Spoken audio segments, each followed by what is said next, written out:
سيد يسعد صباحكم متابعي ومستمعي إذاعة بوير اف ام على الموجة 103.5. فقرات عصر الصباح مستمرة معكم، ووصلنا للفقرة الحوارية رح نتحدث فيها عن قرار الحظر الكامل الذي أصدر من قبل الإدارة الذاتية والذي شمل مدن قمشلو، الحسكة، الطبقة والرقة. للحديث أكثر عن هذا الموضوع معنا عبر الهاتف الأستاذ أفرام إسحاق، عضو خلية الأزمة في إقليم الجزيرة. يسعد صباحك أستاذ أفرام. يسعد صباحكم وصباح جميع المستمعين. فرض المجلس التنفيذي في الإدارة الذاتية حظر تجوال كامل على مدن قمشلو، الحسكة، الطبقة والرقة. سبب فرض الحظر على هذه المناطق، لو تشرح بنود آلية الحظر. طبعا نحن موضوع الحظر بدأنا فيه من فترة طويلة، من أوائل شهر آذار من السنة الجارية، ولكن في هذه الأيام لوحظ ازدياد في عدد الإصابات في بعض المدن الكبرى في إقليم الجزيرة. فكان لنا من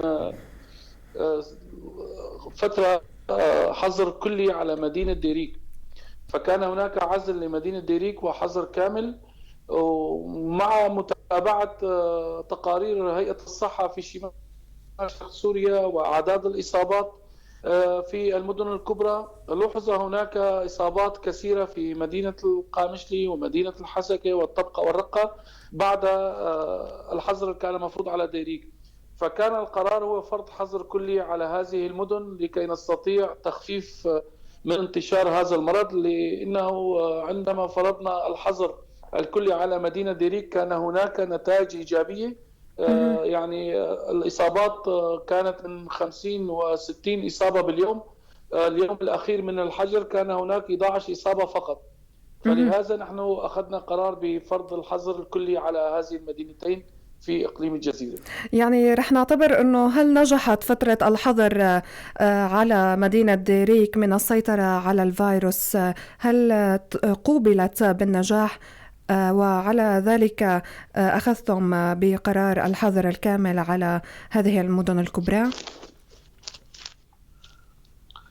طبعا حسب الأعداد أو البيانات اللي موجودة بهيئة الصحة، الأعداد خفت كتير وكان هذا شيء إيجابي، ولكن السيطرة على انتشاره لا نستطيع إلا إذا كان هناك تعاون من الأخوة المواطنين وأخذ أساليب الوقاية بشكل صحيح. ولكن بشكل إيجابي كان فرض الحظر في ديريك، كان انخفاض كبير بأعداد الإصابات، وهذا إن شاء الله يكون في المدن الأخرى أيضا. لو تحدثنا عن مدة الحظر 10 أيام، لماذا 10 أيام وليس 15 يوما أو أكثر؟ طبعا 10 أيام لأنه نحن كمان عم نقع بمشكلة الوضع الاجتماعي لبعض المواطنين أو العائلات الفقيرة التي تعتمد على قوتها اليومي.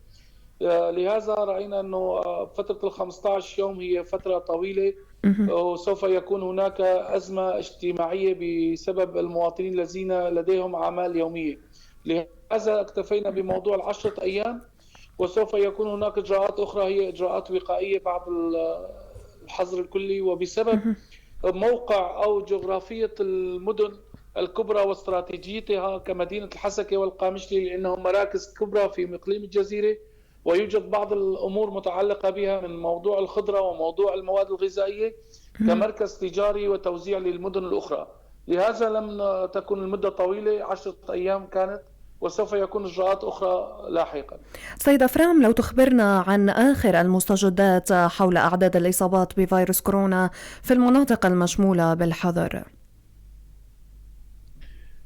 طبعا الإصابات عم تتزايد يوم عن اليوم. اليوم راح يكون بيان لهيئة الصحة في شمال شرق سوريا لإعلان الإصابات الجدد والأرقام الجديدة لهذه الإصابات، ولكن الإصابات هي في تزايد في المدن المزدحمة بسبب عدم تقيد المواطنين بالوضع الكمامة وبسبب الأعمال الجوية، لأننا مقبلين على فصل الشتاء فتكون أعداد متزايدة. واليوم سوف تخرج وزارة الصحة، هيئة الصحة، الأعداد الجديدة لهذا الإصابات. برأيك هل سيساعد إغلاق المدن الكبرى في شمال وشرق سوريا من عدم تفشي عدد الإصابات في المناطق الأخرى؟ طبعا هذا راح يكون شكل نسبي عدم انتشاره، ولكن مهم. الشيء المهم يجب تقيد المواطنين بالوقاية الصحية، ولكن الحظر يأتي بنتائج إيجابية ولكن تكون نسبية إن لم يكن هناك تعاون من المواطنين معنا. مهم. التجهيزات والتحضيرات التي قررتها خلية الأزمة بشأن الحظر الكلي، كيف ستتابعون الأمر وإن حصل خرق للحظر في المناطق المحددة؟ طبعا بالنسبة لنا كخلية راح يكون هناك متابعة من خلال المؤسسات الخدمية راح تكون موجودة اللي تتابع الموضوع، ونحن سوف يكون هناك إجراءات للخرق لهذا الحظر، مهم. وسوف يكون متابعة يومية لتقارير هيئة الصحة ومتابعة المراكز الصحية، ونحن نتمنى أن يكون هناك التزام بهذا الحظر كي نقلل من عدد الإصابات ويكون لنا نتائج إيجابية بعد مرور 10 أيام من انقضاء الحظر. طيب، في حال حصل خرق للحظر هل هناك عقوبات بشأن خرق الحظر؟ طبعا عقوبات لم تصدر من أي جهة معنية بهذا الموضوع، عقوبات صارمة على المواطنين، ولكن هناك متابعة. يعني مثلا إن كان هناك خيام عزاء أو أفراح أو تجمعات مهم. سوف يكون هناك مداخلة من قبل الأمن الداخلي لإيقاف هذا التجمع، وسوف يكون مداخلات بأي مكان يكون فيه تجمعات أو يكون فيه أي موضوع لنشر المرض أو سبب لنشر هذا المرض. حتى الأسواق الكبرى سوف يكون هناك مراقبة كبيرة عليها، والآن بقرار الحظر الكلي على القامشلي لا يوجد استثناء للأسواق الكبرى أيضا حتى أسواق الخضرة، ولكن نحن بإقليم الجزيرة ندرس آلية لموضوع الخضرة. سنتحدث عن هذا الموضوع سيدة فرام لاحقا. القرار شمل إغلاق كافة المدارس والجامعات ورياض الأطفال التابعة للإدارة الذاتية. هل ستتوقف عملية التعليم أم سيكون هناك بديل مثلا عبر الإنترنت؟ طبعا موضوع المدارس هو موضوع ضروري وهو مشمول بالحظر الكلي على كافة المناطق، مو بس مدينة القامشلي والحسكة، لأن نحن في الأواني الأخيرة حسب تقارير هيئة الصحة إنه المدرسة حسب الأطفال هي سبب نقل الفيروس للأهالي بسبب خصوصية الأطفال، هن لا يصابون ولكن يكونون ناقلين للفيروس. نعم. عشان هيك قلنا خلي يكون كمان حظر على المدارس لمدة 10 أيام لحتى نقدر نستفيد، بالأخص في المدن الكبيرة نستفيد من الحظر. وموضوع التعليم على طريق الانترنت، هذا الأسلوب نحن كان مستخدم من الحظر الأول، وكان هناك متابعة من قبل هيئة التربية لموضوع الدروس، وكانت طريقة ناجحة واستفادوا منها الأطفال الذين كانوا في بيوتهم. ماذا بشأن المدارس والجامعات التابعة للحكومة السورية في بعض المناطق التي تديرها الإدارة الذاتية لشمال وشرق سوريا؟ طبعا هذا الشيء لازم يكون بقرار من الصحة التابعة للحكومة السورية إن كان هناك جدية لمحاربة هذا الفيروس. ولكن بالنسبة لنا كإدارة ذاتية المناطق التي يوجد فيها حواجز لنا ويوجد فيها دوريات مسيرة للحفاظ على الحظر التجوال عدم التجوال، إن وجد أي أحد سوف يمنع من الخروج لأي منطقة كانت. في حال تم منع الطلبة من الذهاب إلى المدارس طيلة فترة الحظر، هل هناك أي تنسيق مع مديريات المدارس التابعة للحكومة السورية؟ حاليا لا يوجد شيء من هذا القبيل أو التنسيق، ولكن نحن بالحظر الذي كان مفروض على مدينة ديريك كان هناك استثناء للطلاب الذين لديهم امتحانات أو لديهم دوام بشرط تقديم بطاقة الجامعية مهم. كي يثبتوا أنهم طلبة. مهم. وهنا أيضا سوف يكون هناك تسهيلات إن كان ضرورية، ولكن الأمور الغير ضرورية لن يكون فيها خروج من المدينة. الأمور الضرورية والحالات الإنسانية لن نقف أمامها. سيد فرام، تصريحات متضاربة حول قرار إغلاق كافة المحال التجارية وتحديدا محلات المواد الغذائية، كيف تردون بشأن ذلك وما هو القرار النهائي؟ طبعا القرار الأساسي اللي خرج من الإدارة العامة هو مهم. أنه ما في استثناء للمحلات الغذائية والخضار، نعم. ولكن نحن في إقليم الجزيرة سوف يكون هناك دراسة من قبل خلية الأزمة إن وجد آلية لتوزيع الخضار أو فتح المحلات لمدة محددة، ساعة أو ساعتين. هذا بقيد الدراسة، إن تم الموافقة عليه سوف ينفذ بحيث أنه لا يكون هناك خرق للحظر ولا يكون فوضى من قبل المواطنين بهذا الموضوع.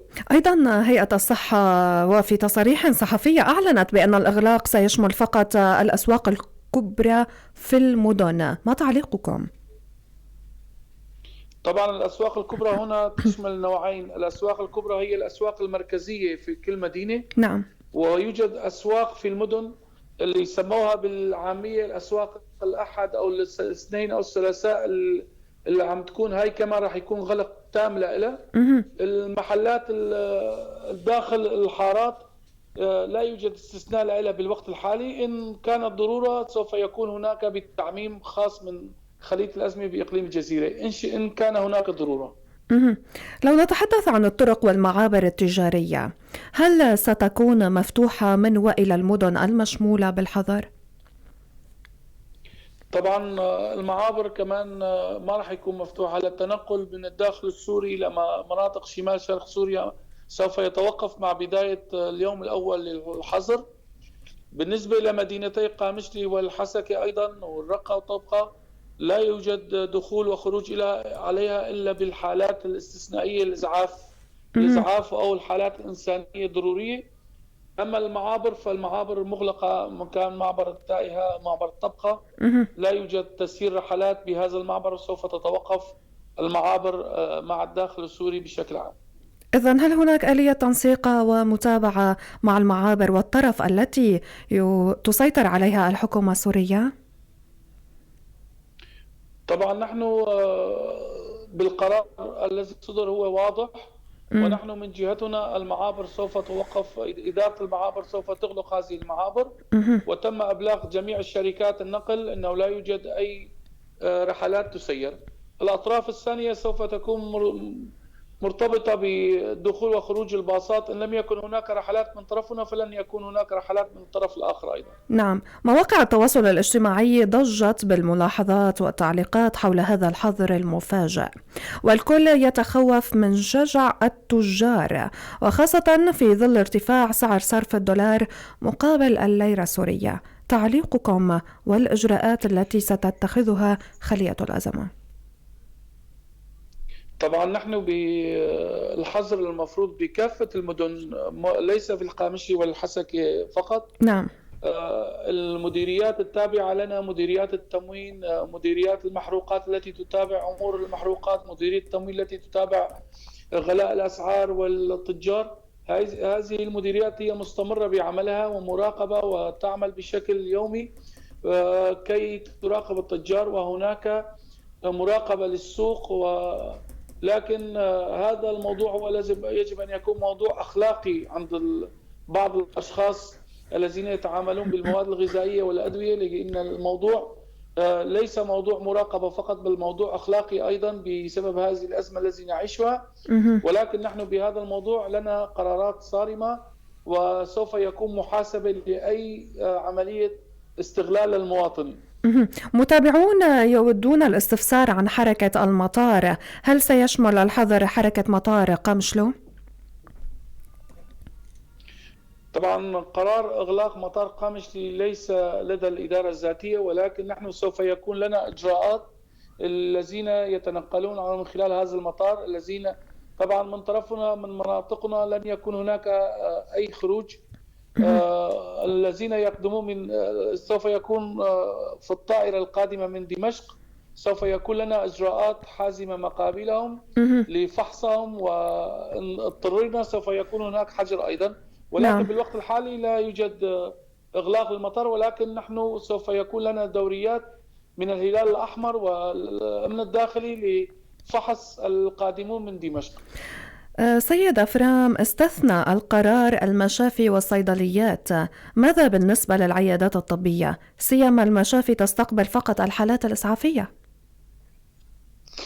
طبعا العيادات الطبية نحن وجهنا اتحاد الأطباء وهيئة الصحة أن يكون هناك مراقبة للعيادات بالأيام العادية أيضا، ليس بأيام الحظر فقط، لأن هناك تجمعات كبيرة داخل العيادات، ولكن بوقت الحظر الكلي سوف تغلق العيادات أيضا مثل المحلات الأخرى، مم. ولكن المشافي سوف تبقى مستمرة لاستقبال الحالات الإسعافية، مهم. والعمليات الباردة سوف توقف بكافة المشافي.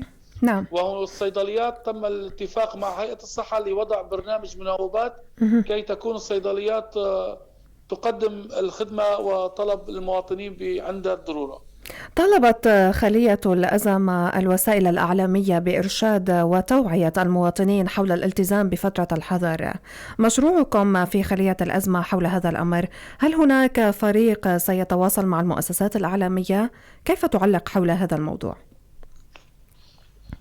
طبعا موضوع الإعلام يوجد لدينا نحن مجلس للإعلام العام بالإدارة، مهم. ويوجد لدينا مكتب إعلامي خاص بالمكتب التنفيذي، هم يعملون على هذا الأساس، ولكن نحن بحسب البيان أو القرار الصادر من الإدارة العامة نعم. البند المتعلق بالإعلام كان بمثابة نداء. مهم. أعتبر أنه هو نداء لكافة وسائل الإعلام كي تساهم معنا ويكون لها دور بهذا الحظر من خلال الدعايات أو الإعلام المخصص لموضوع الوقاية من فيروس كورونا، ولتوجيه المواطنين وشد أنظارهم إلى أي إعلان من خلال قنواتهم أو الإذاعات لأخذ الوقاية والالتزام بالتعليمات الصحية. نعم. الفائدة من تعقيم المدارس والمؤسسات التابعة للإدارة الذاتية، هناك تعليقات تصلنا بأن لا فائدة من هذا التعقيم الذي يأخذ جهدا ووقتا ومصاريف كبيرة. ردكم حول هذا الأمر؟ طبعا موضوع التعقيم هو موضوع ضروري، لأن بعض الأماكن التي يوجد فيها الفيروسات أو الخلطة أو التجمع الكبير كان من قبل الطلاب، نعم. فهذا يخلق نوع من الفيروسات اللي لها هي خصوصية لتعيش على الأسطح من مدة ساعتين لمدة 12 ساعة. نعم. فوقت التعقيم نحن نستفاد منه أنه يكون المكان معقم، مهم. يعني وقت الذهاب الأطفال للمدارس أو وجودهم بالصفوف يكون لنا ضمانات أن الصف معقم، فإذا كان هناك أي إصابة أتت من الخارج يكون تعقيم للأطفال كمان من خلال تعقيم الأيدي من خلال وضع الكمامة. بهذا الإجراءات نحن نضمن أن الصفوف التي يتواجد فيها الأطفال تكون صفوف صحية ومعقمة. مهم. والتعقيم بشكل عام إن كان الشخصي ولا الأماكن هو ضروري بكل الأحوال. نعم. سيد أفرام، كلمة أخيرة لكم لمستمعي ومشاهدي راديو بوير FM. طبعا نحن نقول لك جميع المستمعين وجميع المواطنين من خلال منبركم نعم.